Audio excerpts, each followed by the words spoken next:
أعوذ بالله من الشيطان الرجيم. قل هذه سبيلي أدعو إلى الله على بصيرة أنا ومن اتبعني وسبحان الله وما أنا من المشركين.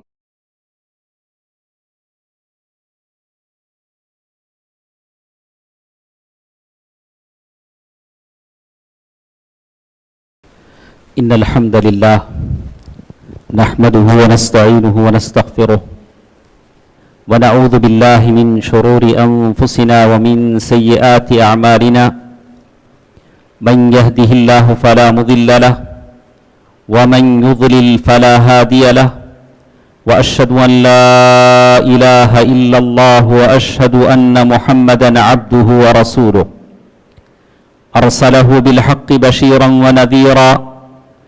أما بعد فإن خير الحديث كتاب الله وخير الهدي هدي محمد صلى الله عليه وسلم فإن خير الأمور عوازمها وشر الأمور محدثاتها وكل محدثة بدعة وكل بدعة ضلالة وكل ضلالة في النار. فأعوذ بالله من الشيطان الرجيم. بسم الله الرحمن الرحيم. وَلَقَدْ ذَرَأْنَا لِجَهَنَّمَ كَثِيرًا مِنَ الْجِنِّ وَالْإِنسِ لَهُمْ قُلُوبٌ لَا يَفْقَهُونَ بِهَا وَلَهُمْ أَعْيُنٌ لَا يُبْصِرُونَ بِهَا وَلَهُمْ آذَانٌ لَا يَسْمَعُونَ بِهَا أُولَئِكَ كَالْأَنْعَامِ بَلْ هُمْ أَضَلُّ أُولَئِكَ هُمُ الْغَافِلُونَ.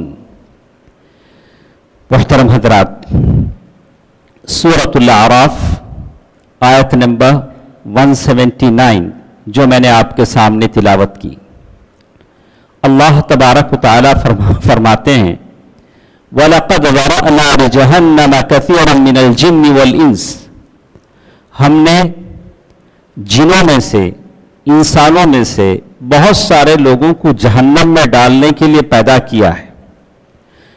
کچھ ایسے لوگ ہیں لَهُمْ قُلُوبٌ لَا يَفْقَهُونَ بِهَا، ان کے سینے میں دل ہے لیکن سمجھتے نہیں.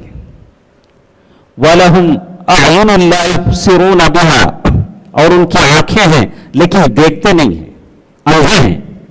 آنکھیں ہیں لیکن پھر بھی اندھے ہیں.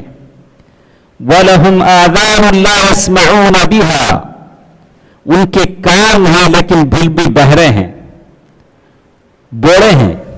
أُولَئِكَ كَالْأَنْعَامِ، یہ چوپایوں کی طرح ہیں، جانوروں کی طرح ہیں.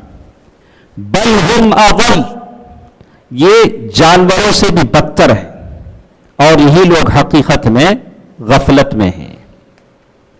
دوستو عزیزو، ہمارے جتنی آواز سننے والے ہیں تمام لوگوں کے سامنے آج کے اس جمعے کے خطبے میں 20 منٹ کا یہ دورانیہ ہے، ڈیوریشن ہے جمعے کے خطبے کا.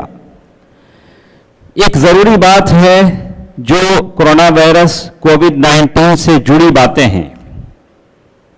آپ نے دیکھا کہ جو دوسرے مذاہب کے لوگ ہیں، مذہب سے قطع نظر کثرت سے لوگ مر رہے ہیں، اموات ہو رہی ہیں.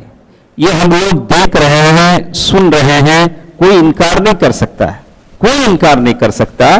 اور اس میں کوئی تفریق بھی نہیں ہے کہ اسی مسلک، اسی مذہب کے لوگ مر رہے ہیں، وہ مذہب کے لوگ نہیں مر رہے ہیں، ایسی بات نہیں.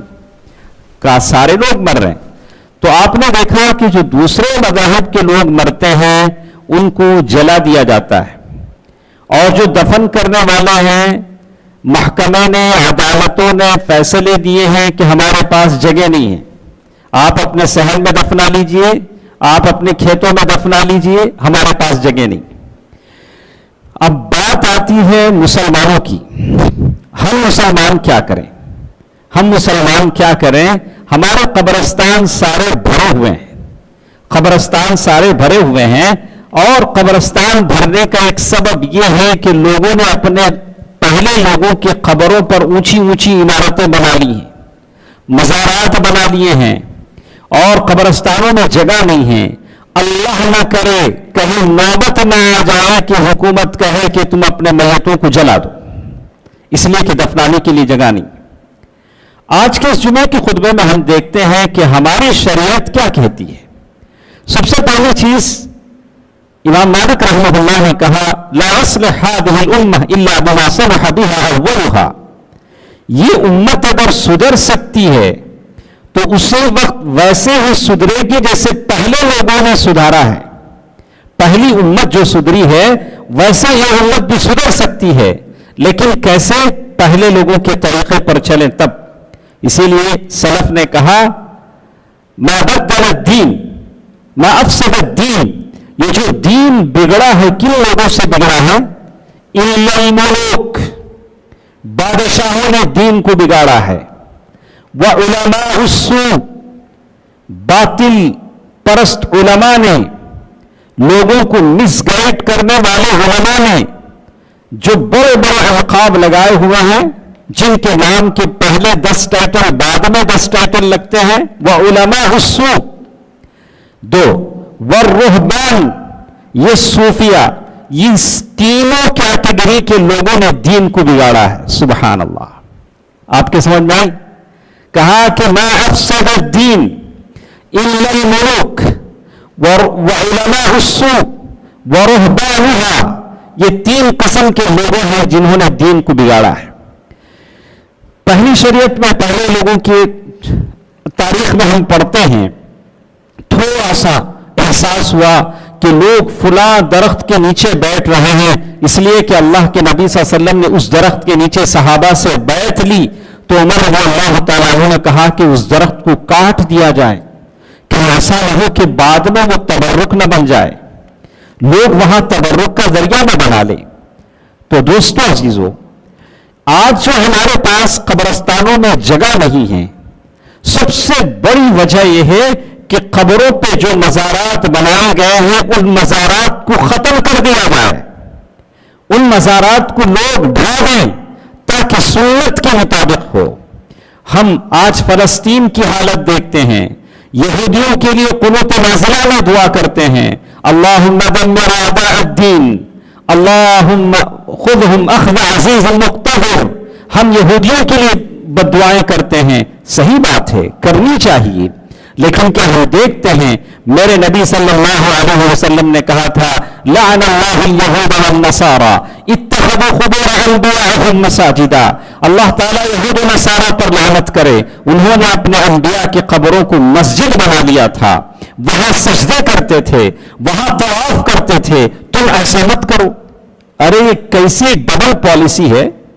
ہم یہودیوں کی چال چلتے ہیں، یہودیوں کی طرح اپنے جن لوگوں کو ہم نے اولیاء بنا دیا ہے ان کی قبروں پر سجدے کرتے ہیں، ان کے قبروں پر شمع قندیلیں جلاتے ہیں، ان کے قبروں پر بتیاں جلاتے ہیں، ان کے قبروں پر آستانے ہم نے بنا رکھے ہیں، ان کے قبروں پر جالیاں ہم نے بنا رکھی ہیں، اور کہتے ہیں کہ یہود ہمارے دشمن ہیں. بھی دشمنوں کا رویہ ہم نے کیوں اپنایا ہوا ہے؟ کیوں ہم ایسا کرتے ہیں؟ اور یہ جاہل نہیں کرتے بلکہ علماء جو اپنے آپ کو بڑے بڑے عقاب سے نوازتے ہیں. قبرستانوں میں یہ اینٹ کی عمارتیں، قبروں پر جو مزارات بنے ہوئے ہیں، اس کا کیا ہوگا؟ اور یہ اموات، یہ میتیں ہم نے اپنے آنکھوں سے دیکھا، کتنی میتیں رکھی ہوئی ہیں، قبریں تیار نہیں ہیں، قبریں تیار نہیں ہیں. کہاں دفنائیں؟ ہر ایک نے اپنے باپ دادا کی قبر کے اطراف 4 دیواری اینٹ کی عمارت بنا لی ہے، کسی قبر پر چادر لپٹی ہوئی ہے، اور اس قبر میں کسی میت کو وہ دفنانے کے لیے تیار نہیں ہے. آخر یہ میتیں کہاں دفن ہوں گی؟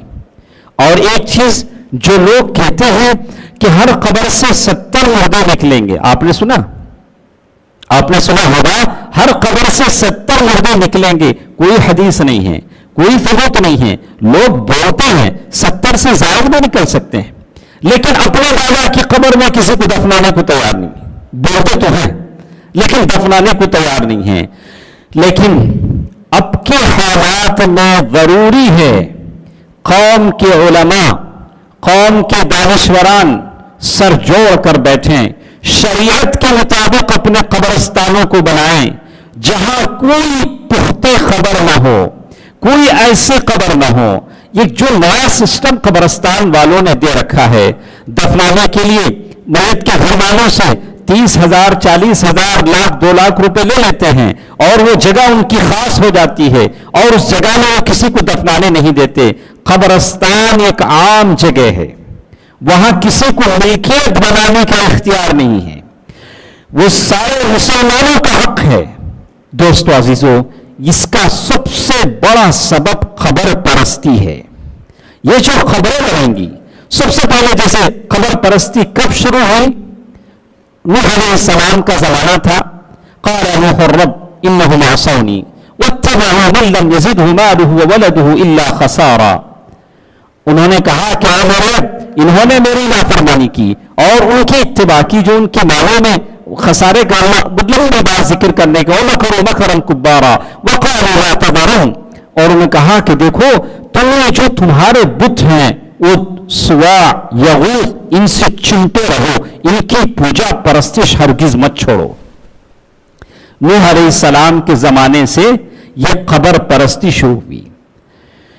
لوگ قبر پرستی کیسے کرتے ہیں؟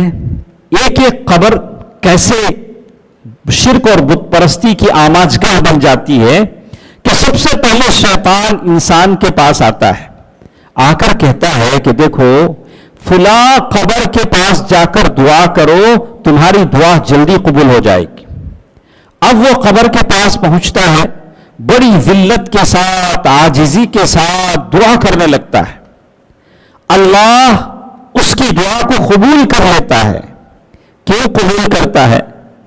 اس وجہ سے نہیں کہ اس نے قبر کے پاس دعا کی, اس وجہ سے قبول کرتا ہے کہ اس نے عاجزی سے دعا کی, ذلت سے دعا کی, انکساری کے ساتھ دعا کی.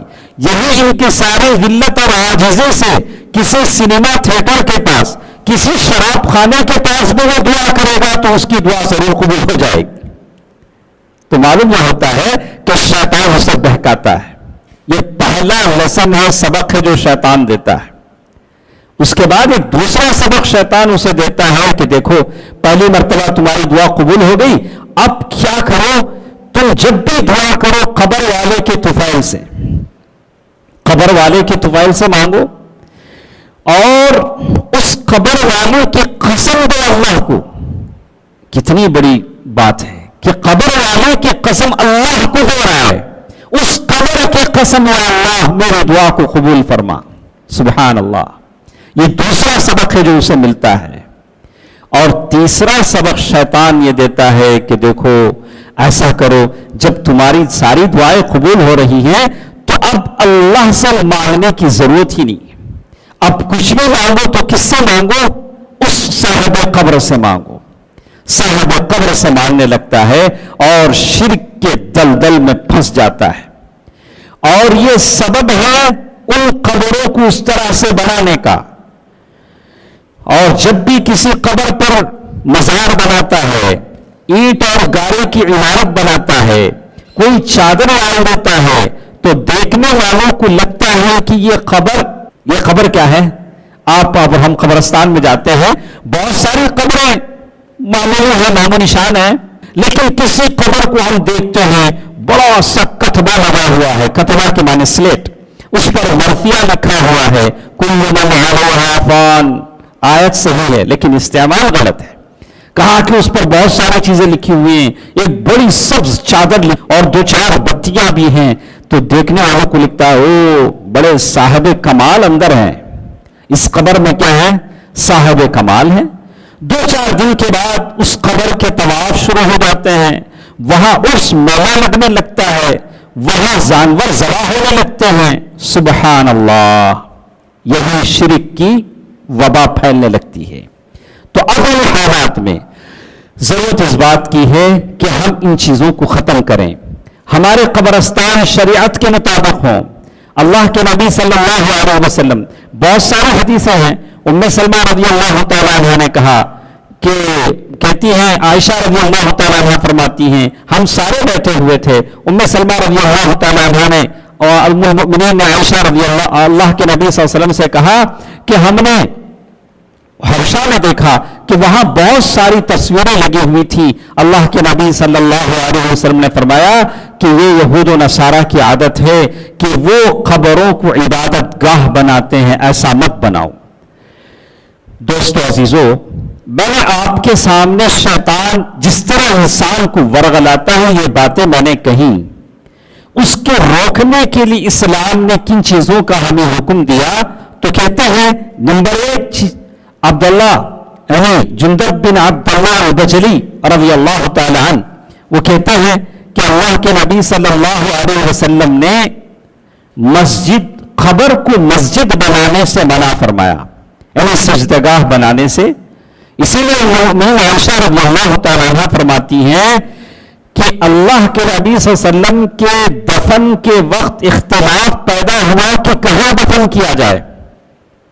اللہ کے نبی صلی اللہ علیہ وسلم انتقال سے 5 دن پہلے یہ حدیث بتا رہے ہیں کہ لا تجعلوا قبری عیدا، میرے قبر پر بار بار مت آنا، میرے قبر کو عرس اور میلہ نہ بنانا۔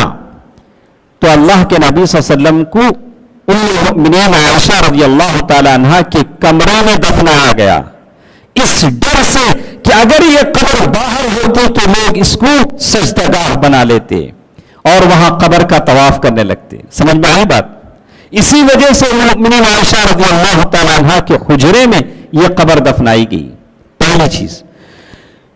دوسری چیز، قبروں پر چراغاں کرنا، موم بتیاں جلانا۔ آج ہم لوگ دیکھتے ہیں جب بھی قبرستان جاتے ہیں تو اس قبر پر 10 آدمی، اس قبر پر 10 آدمی بیٹھے ہوئے ہیں، اور وہ جو ایک رات آتی ہے شب برات جسے کہتے ہیں، وہ تو الحفظ والامان، سارا قبرستان عجیب سما دیتا ہے۔